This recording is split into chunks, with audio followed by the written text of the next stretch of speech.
Parents of children with autism spectrum disorders, ASDs, often ask this important question when discussing their child's progress with intervention professionals. Parents and professionals want to select interventions or treatments that build skills and decrease problem behaviors. They need information about how well an intervention is working in order to make decisions about continuing, modifying, or stopping a current intervention or starting a new one. To get that information, professionals and parents work together to develop and implement an intervention plan and then collect information about how the intervention is working. Intervention decisions are made collaboratively using data, family input, and professional judgment.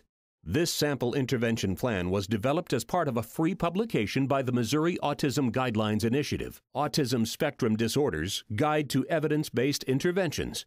The sample plan includes information about the overall concern, long-term and short-term goals, specific skills or behaviors needed to meet those goals, and the intervention selected to address the needed skills or behavior. The format of intervention plans may vary across disciplines. However, the professionals and parents who developed the guide agree that all intervention plans need to answer the question, how will progress be monitored? Those achievements and accomplishments are measured from the different perspectives, so that medical therapy may have a set of goals related to one intervention. The educational program will have another set of goals related to the IEP, and another support or therapy or behavioral provider will have independent goals. The important thing for families, and I think for professionals to realize, is that you have to be very specific about the goals that you set. You have to then create benchmarks or metrics that are going to allow you to measure whether you're on the right road. Here's a case example that helps illustrate progress monitoring. 3-year-old Ty recently was diagnosed with an autism spectrum disorder. Both the diagnostic clinician and Ty's parents agreed that Ty needed to improve his ability to sit near an adult so that he could benefit from learning and therapy activities.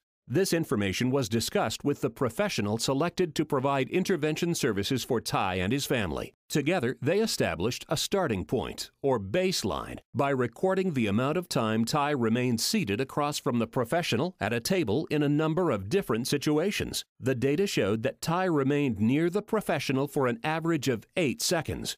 Ty's parents and the professional used this information to develop a specific objective. At the end of 6 months, Ty will remain seated at the table near an adult for 5 minutes at a time. There are 3 steps that parents can take to develop and implement a progress monitoring plan to answer the question, is the intervention working? The first step is to communicate with intervention professionals the expectation that progress monitoring will be specified in the intervention plan. In the case example, Ty's parents want to use an intervention that will improve Ty's ability to sit with an adult so that he can engage in therapy and learning activities. The second step is to collaborate with intervention professionals to develop that progress monitoring plan. One important means of determining whether an intervention is working is to collect data and periodically analyze that data in relation to the baseline data that was initially collected and goals that have been written in the intervention plan. In the case example, the baseline data is Ty is able to remain seated at a table across from an adult for 8 seconds. Consider carefully how this baseline and post-implementation data will be collected. It's very important that both the families and the professionals that are working with the child feel comfortable that they can gather the data that's required to implement these plans. In the case example, Ty's parents and intervention provider agreed that Ty's progress would be monitored by recording the length of time he was able to sit during each intervention session. The third step in determining if an intervention is working is discussing the data with the intervention team. In monitoring a child's progress, active participation from parents is really essential.